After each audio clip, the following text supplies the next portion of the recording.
evening and welcome.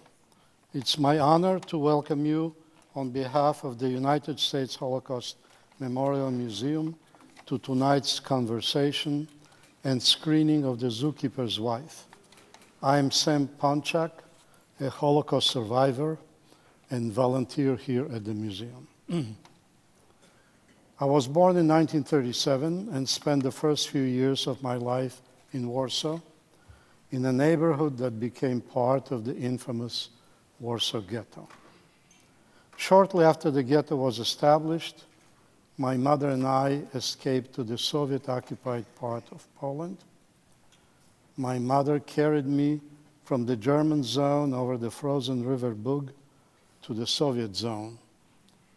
We were caught by the Soviet guards, eventually reunited with my father, and sent to a labor camp in Komi, a region in Siberia. There, my twin brothers who were infants have died. After about 3 years in Siberia, we were sent to Ukraine, where my sister was born. In 1946, we, the family, returned to Poland. There were no survivors from our families, except for one cousin who also survived in Siberia. In 1957, we left Poland, lived for about 2 years in France. From there, we left to Argentina, came to the United States in 1964. My higher education is all American. I have a master's degree in engineering and MBA, both from Rutgers. In 1996, I lost my wife to cancer. I'm retired, I have 3 children, 7 grandchildren, and the 8th is on her way. I volunteer in this great institution. This museum serves as a reminder of what people are capable, both the very worst, but also the very best. That learning what people did to help others in the face of the unthinkable has the capacity to inspire each of us to embrace both our ability and our responsibility to act today. What do you do? What do we do? What we've done and will achieve together matters. Tonight, you will see the story of Antonina and Jan Żabiński, who had the courage to take action and thus saved hundreds of lives. It's now my pleasure to introduce to you Lynn Cheritan, Executive Vice President for Comcast Corporation. Thank you.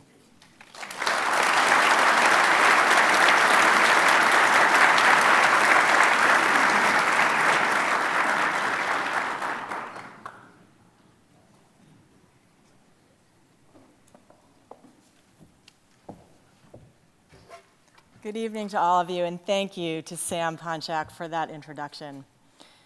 It's an honor to be here with you tonight at this incredible institution, which serves as a living memorial dedicated to the remembrance of the Holocaust, as well as a tribute to its victims and its survivors. Thank you to the United States Holocaust Memorial Museum for your collaboration this evening. At this time, I would also like to recognize the several Holocaust survivors who are here tonight. I'm honored to welcome you and everyone else here on behalf of Comcast Universal. Many of you may not know this, but Comcast beginnings are actually intertwined with the aftermath of the Holocaust. In 1937, a young boy named Dan Aaron escaped Nazi Germany and came to America. Nearly 26 years later, he went on to co-found what became one of the largest cable companies in the United States, Comcast. In his memoirs, Dan noted that the story of his life was both an example of the catastrophic aftershocks of the Holocaust and also a tale of survival and triumph. Tonight, I am here not only on behalf of the company Dan co-founded, but also as a granddaughter and a daughter of Holocaust survivors. My grandmother, who was hidden during the war, showed tremendous determination, courage, and bravery in her battle to survive. She was a source of unyielding strength and love for my father, who was a young boy then. And she protected him through incredibly hard times during the war and in the tumultuous years afterwards. Her story and my father's are indelibly a part of me. I'm humbled to be here tonight in my grandmother's memory and on behalf of Comcast to bring to you another story of survival, that of Antonina and Jan Żabiński, in Focus Features, The Zookeeper's Wife. The film highlights survival and determination in all forms, taking us on a journey that involves the ecosystem of the Warsaw Zoo and the heroism and love demonstrated by the Żabińskis in the face of tragedy, destruction, and persecution. Written and directed by women and about an unheralded female hero, The Zookeeper's Wife highlights female talent both on and behind the screen. In both its narrative and its production, the film demonstrates Comcast NBC Universal's commitment to inclusion and diversity. Our all-female panel tonight is a testament to the same spirit of diversity and inclusion. We are thrilled to have Jessica Chastain, who portrays Antonina in the film, join us tonight, along with the film's director, Niki Caro, screenwriter Angela Workman, and author Diane Ackerman. To moderate our impressive panel, we have yet another female hero, Sarah J. Bloomfield, director of the United States Holocaust Memorial Museum. Sarah has led the museum for nearly 18 years, seeking to raise Holocaust awareness, deepen understanding of the lessons of the Holocaust, and advance genocide prevention around the world. As I turn the floor over to you, Sarah, let me thank you again for all of your notable work and advocacy. Please enjoy tonight's program and our screening. Thank you.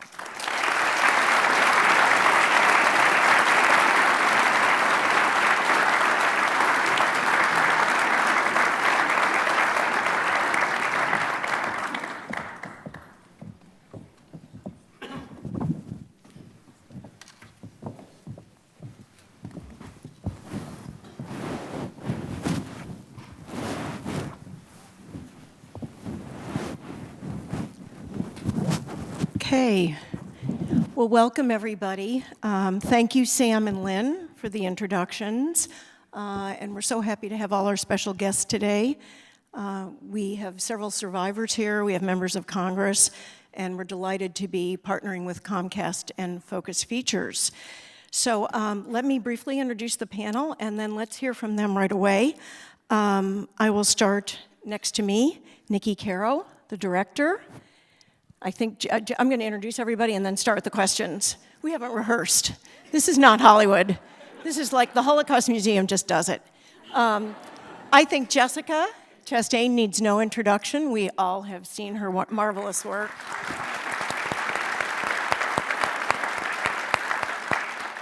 Angela Workman, the screenwriter, and Diane Ackerman, the author of the book. And I think I'm going to just start with you, Diane.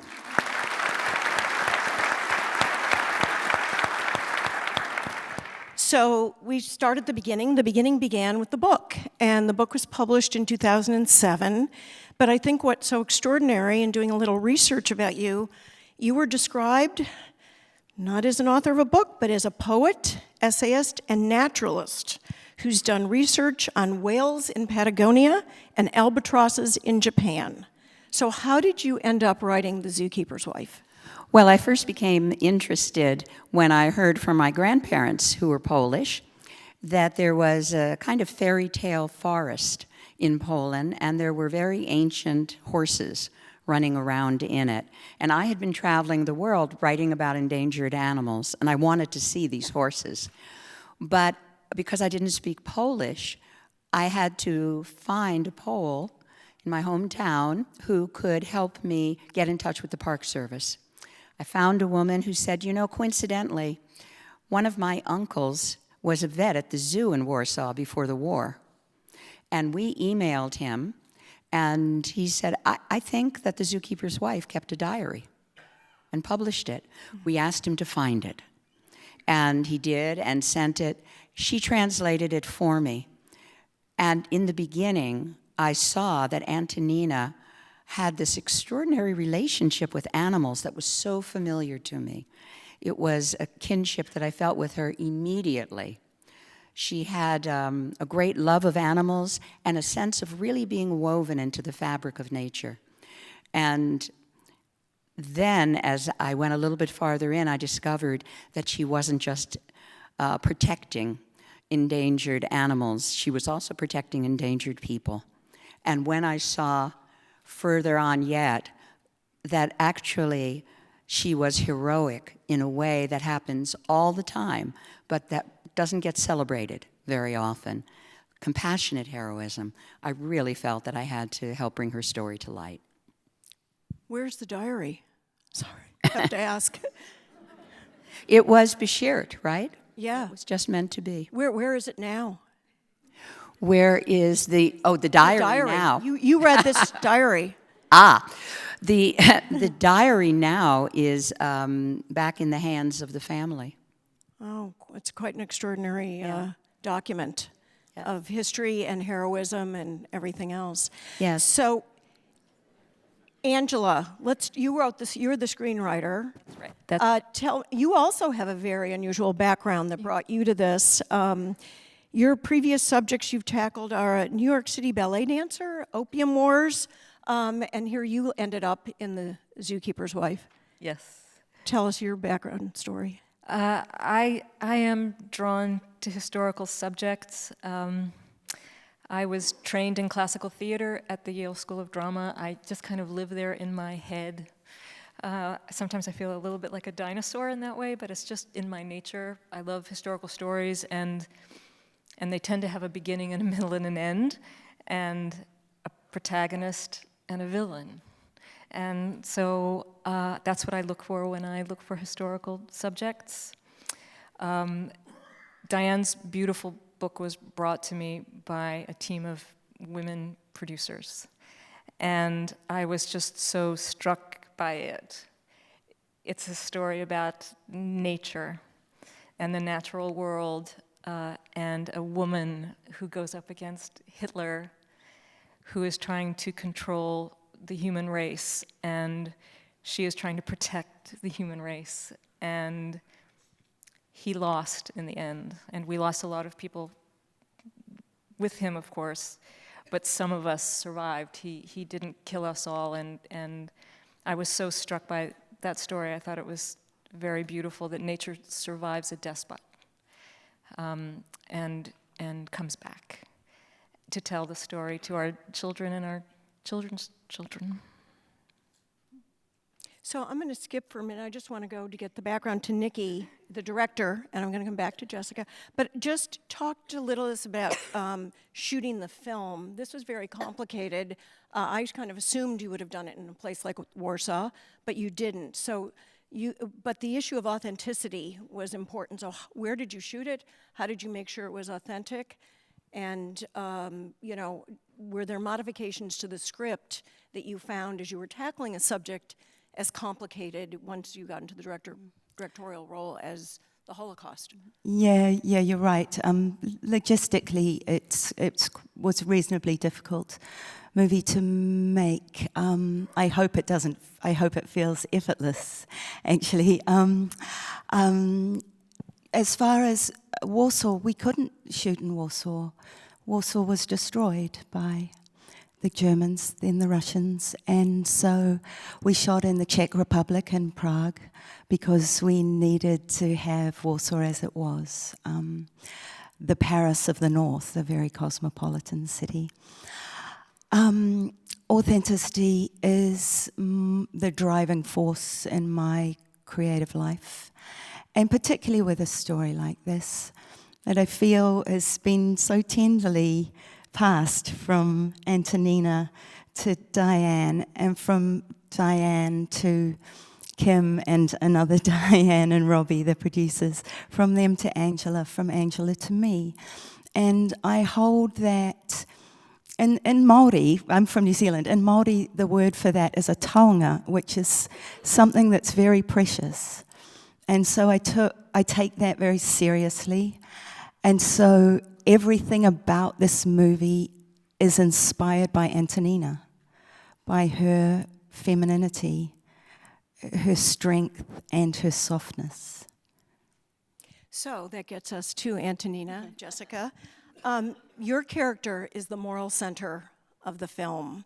And I want to ask you I'll throw out a few questions and then just answer them any way that you're comfortable with. But as you prepared, how did you see her as a person before the movie starts? What's her backstory? What's her approach to life? And then also tell us, what's the journey that she takes in the course of this film?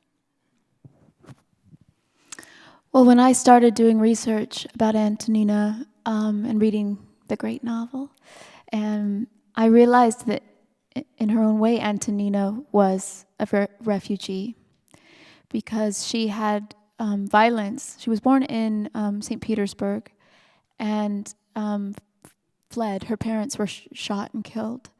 And she found herself in Warsaw as a young woman and was able to create a sanctuary of love there. And then create a sanctuary of love for others fleeing violence and death. And what I loved so much about Antonina is she thought all living creatures were equal and worthy of love and protection. She grew up she created a sanctuary, her house. The animals were going in and out of her house.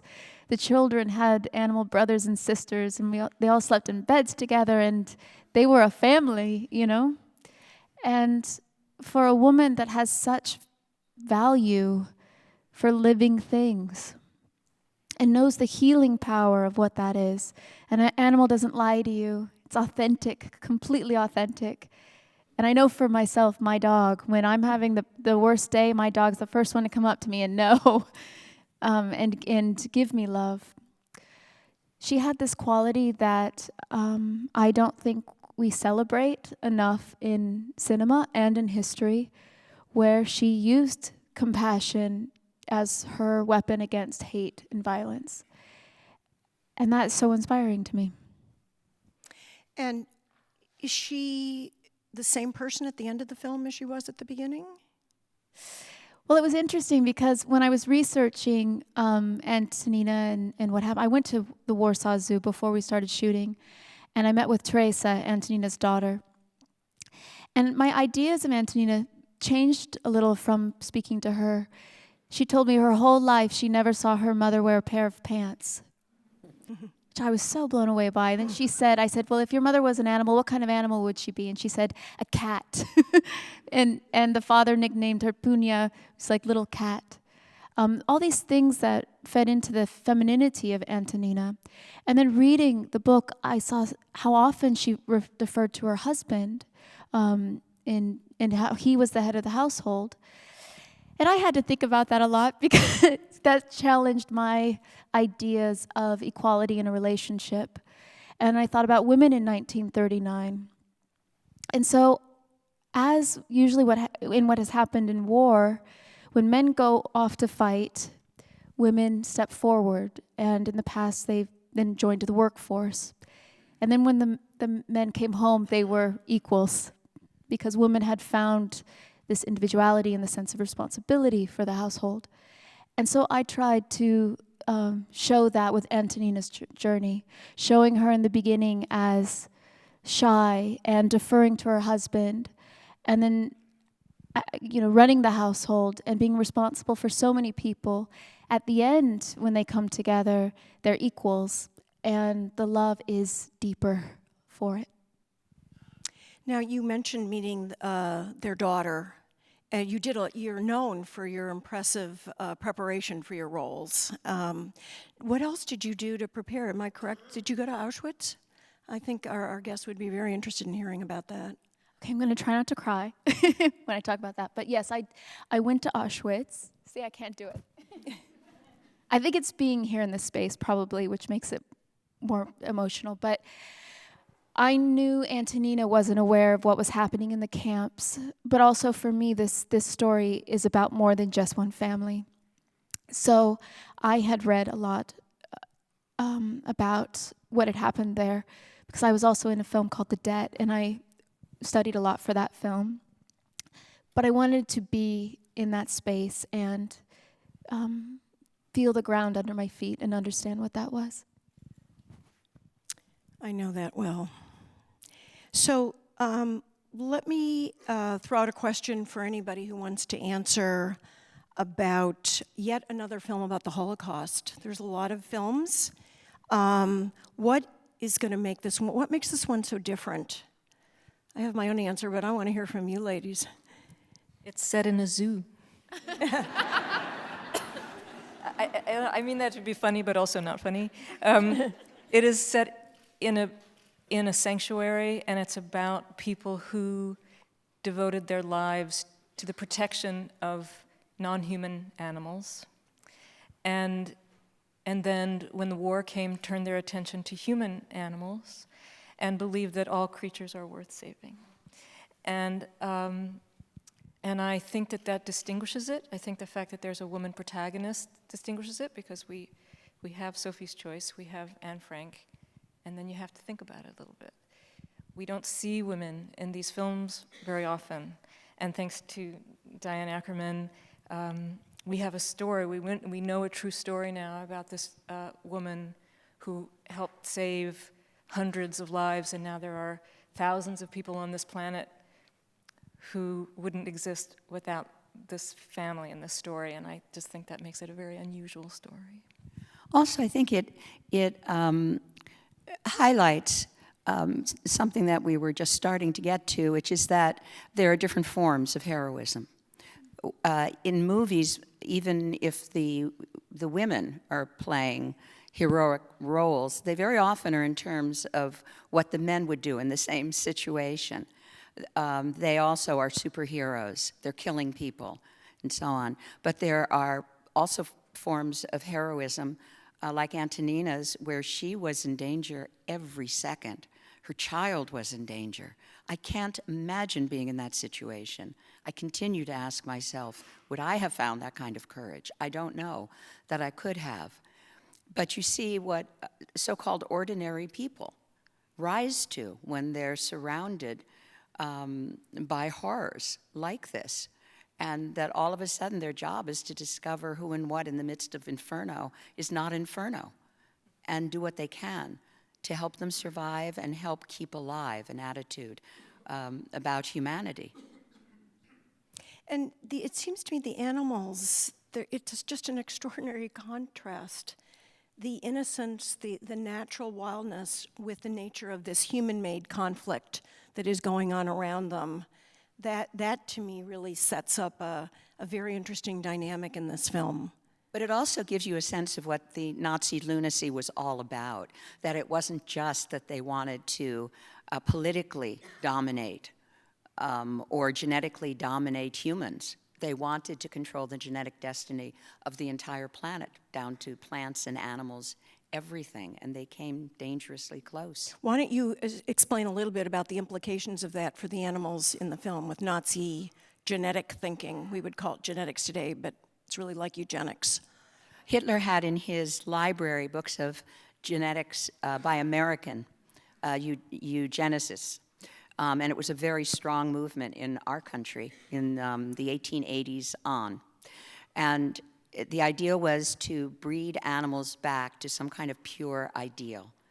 And Hitler wanted to do that. He sent out commando squads all over the world to bring back plants and animals that were rare for a breeding program. He wanted to get back to the ones that were the first creatures on the planet, because he felt that after the war, the Nazis would need pure Aryan horses to ride, they'd need pure Aryan animals to hunt, and of course they would need a primeval forest. It was a Wagnerian opera idea. So let me throw out one last question before we start with the film, and that is, normally I'd ask you, what do you want people to take away? But since we haven't seen the film, what do you want people to think about as they begin to watch this film? What do you want them to keep in the back of their minds, or frame it up for them? And I'd like all of you to maybe say something about that. Niki, you want to start? Yeah. Okay. I'd like you to think about that these were ordinary people with humanity, and with respect, with real human decency and respect for life, and that we are all capable of this sort of compassion and care in big or small ways, and that what we do matters, which you know. Jessica. Yeah, I guess, the last 6 months, a lot of people have talked to me about how they don't know how to get involved or to help others, and they feel hopeless. And I would join on what Niki said, that Antonina was an ordinary woman who did what she could to help others. And you don't need to be a politician, you don't need to be a celebrity, you don't need to have thousands of followers on social media to make a difference in another person's life. And so that, for me, would be the most wonderful thing if the film left someone inspired to be compassionate. Angela. I'm so moved to be in this museum with this film, and so I think I just want to say that I think that we've made this film to honor the people in this room. The spirits of our people live in this building. I think it's a sacred place to me, and I hope that that you see that in the film. I think that you will. This is a film about honoring our people, I think, and I just hope that you enjoy it. And I agree with everything that has been said thus far on this, that it's very much a film about love, and we feel so helpless sometimes, or we feel so small, and yet individuals can perform acts of mercy and heroism without ever leaving their homes very often, and we sometimes forget what is possible. And we should remind everyone that in Poland, doing what they did was punishable by death. Oh, yes. So the risks we can all take in our own lives, in the safety and freedom of America, hardly compare. So it is an inspiration and a lesson for all of us. Mm-hmm. So we will close on this. I just want to remind everybody, March 31st, the film will be in theaters nationwide. This interview will be on the museum's YouTube channel nationwide. And after the film, you'll have a chance to buy a copy of the book, The Zookeeper's Wife. Thank you to our panel, and thank you to all of you. Thank you so much.